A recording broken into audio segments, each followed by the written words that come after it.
মাননীয় স্পিকার, আপনাকে ধন্যবাদ। আমি বক্তব্যের শুরুতে আমাদের বাংলাদেশের স্বাধিকার আন্দোলনে ৭১ থেকে ২৪ পর্যন্ত যারা শহীদ হয়েছেন, গুম হয়েছেন, নেতৃত্ব দিয়েছেন, নির্যাতনের শিকার হয়েছেন, পঙ্গুত্ব বরণ করেছেন, সবাইকে শ্রদ্ধার সাথে স্মরণ করছি। মাননীয় স্পিকার, একটা বিষয় খেয়াল করলাম, সেটা হচ্ছে রাষ্ট্রপতির ভাষণ সম্পর্কে আনিত ধন্যবাদ প্রস্তাবে আমার সম্মানীয় সরকার দলের সদস্যবৃন্দ যারা বক্তৃতা দিয়েছেন তাদের একটা সংক্ষিপ্ত অংশই লাজুক ভঙ্গিতে আংশিক ধন্যবাদ দিতে পেরেছে মাননীয় স্পিকার। আর বাকি যারা বক্তব্য দিয়েছেন একজনও রাষ্ট্রপতির নামটি পর্যন্ত মুখে নিতে লজ্জাবোধ করেছেন।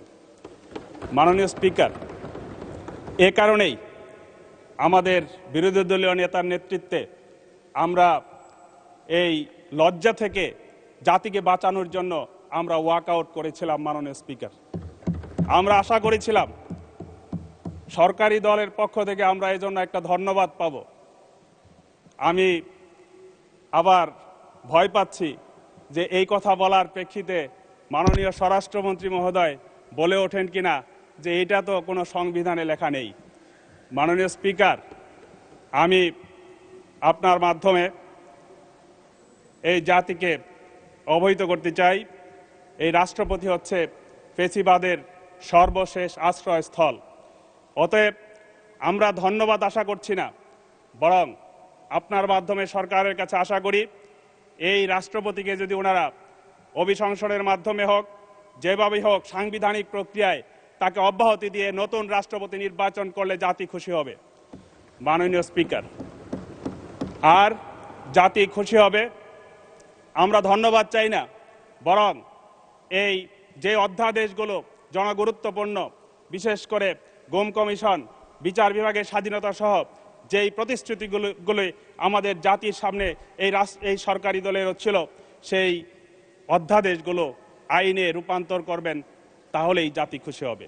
মাননীয় স্পিকার, আমি এর পরবর্তীতে, মাননীয় স্পিকার, সামান্য আপনি কিন্তু আমার শহরেই বড় হয়েছেন, অতএব আমি আশা করতে পারি এই সময় মাত্র আমার 2 মিনিট আছে।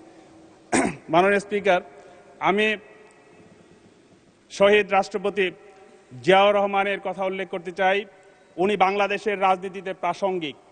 আমি উল্লেখ করতে চাই কেন প্রাসঙ্গিক, আমার বন্ধুদেরকে আমি একটু বিবেচনায় নিতে বলবো। কারণ উনি প্রাসঙ্গিক এই জন্য, উনি সাহস করে বলতে পেরেছিলেন যে আমাদের সীমান্তের ওপারে কোনো প্রভু নেই, বন্ধু আছে। মাননীয় স্পিকার, আজকে যদি সংসদ নেতা, মাননীয় প্রধানমন্ত্রী এই জিয়াউর রহমানের দেখানো পথে উনি পথ চলেন, তাহলে বাংলাদেশ পথ হারাবে না। মাননীয় স্পিকার, আমরা আশা করতে চাই যে এই রাষ্ট্রপতি জিয়াউর রহমান কেন প্রাসঙ্গিক, আমরা যদি একটি বিশ্লেষণ করি তাহলে দেখব উনি একজন মুক্তিযোদ্ধা ছিলেন, স্বাধীনতার ঘোষক ছিলেন। উনি অসংখ্য মুক্তিযোদ্ধাদেরকে সংগঠিত করে এই জাতিকে ঐক্যবদ্ধ করার চেষ্টা করেছেন। পাশাপাশি বিপরীত দিকও আছে। মাননীয় স্পিকার, এই সংসদের অনেক সম্মানীয় সদস্য আছেন যাদের পূর্বপুরুষ, বাবা, চাচারা জিয়াউর রহমানের সাথে যুদ্ধ করতে পারেনি। আনফরচুনেটলি এটাই সত্য কথা। যারা ওনার সাথে যুদ্ধ করতে পারেননি তাদেরকেও অ্যাকোমোডেট করে একটি জাতীয় ঐক্য গঠন করেছিলেন। মাননীয় স্পিকার, এই কারণেই জিয়াউর রহমান প্রাসঙ্গিক থাকবে এবং অন্য রাষ্ট্রপতিরা, অন্য প্রধানমন্ত্রীরা এ দেশে প্রাসঙ্গিক হবে না। মাননীয় স্পিকার, একইভাবে বেগম খালেদা জিয়াও প্রাসঙ্গিক, কারণ উনিও এই জাতিকে সাম্রাজ্যবাদের বিরুদ্ধে ঐক্যবদ্ধ করতে পেরেছিলেন।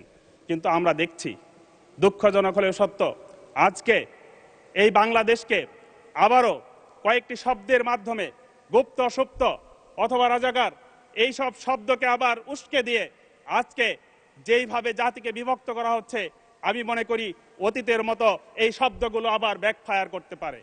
মাননীয় স্পিকার, আমি আপনার মাধ্যমে আমি সরকার দলীয় সদস্য সহ আমি সবার কাছে এই নিবেদন 2 মিনিট সময় বাড়ানো হলো, 2 মিনিটস।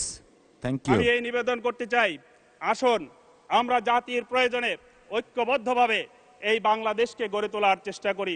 সংসদে আমাদেরকে জনগণ এই জন্যই পাঠিয়েছে। মাননীয় স্পিকার, আমি আমার নির্বাচনী এলাকা ফুলবাড়িয়ার দু একটি কথা বলেই আমি শেষ করতে চাই।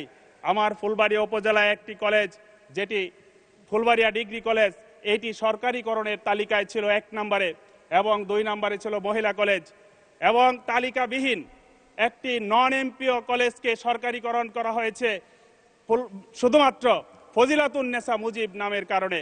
যে কারণে ফুলবাড়িয়ার বিক্ষুব্ধ জনগণ ফুঁসে ওঠে, ছাত্র শিক্ষকরা আন্দোলনে নামে এবং পুলিশের সাথে সংঘর্ষে একজন শিক্ষক প্রাণ হারায় এবং একজন পথচারী প্রাণ হারায়। মাননীয় স্পিকার, আপনার মাধ্যমে আমি শিক্ষামন্ত্রী মহোদয়ের কাছে বিনীত নিবেদন করতে চাই, এই শিক্ষক শহীদ শিক্ষকের দিকে তাকিয়ে হলেও এই ফুলবাড়িয়া কলেজকে সরকারিকরণ করা হোক। মাননীয় স্পিকার, আমি আরেকটি বিষয় উল্লেখ করতে চাই, সেই সাথে সারা বাংলাদেশে এই এমপিওভুক্ত শিক্ষকদের মাত্র বাড়ি ভাড়া 1000। আমি এই জন্য সারা দেশের এমপিওভুক্ত সকল শিক্ষা প্রতিষ্ঠানকে আমি জাতীয়করণের দাবি জানাচ্ছি আপনার মাধ্যমে। মাননীয় স্পিকার, সেই সাথে আমি ময়মনসিংহ, আপনারও শহর, আপনারও বিভাগ, ময়মনসিংহ বিভাগ হচ্ছে সর্বকনিষ্ঠ বিভাগ। এই বিভাগে একটি বিমানবন্দর, আন্তর্জাতিক বিমানবন্দর স্থাপনের জন্য আপনার মাধ্যমে আমি অনুরোধ করছি বিমান এবং পর্যটন মন্ত্রীর নিকট। কারণ এখানে অলিম্পিক ভিলেজ আছে, এখানে ভালুকা, ত্রিশাল এবং ফুলবাড়িয়ার কিয়দংশ সহ সেখানে শিল্পাঞ্চল আছে, ইউনিভার্সিটি আছে, অসংখ্য শিক্ষা প্রতিষ্ঠান আছে।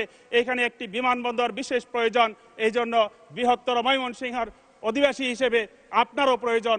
আমি মনে করি জাতির প্রয়োজনে একটি বিমানবন্দর সরকার অতি সত্বর বাস্তবায়ন করবে।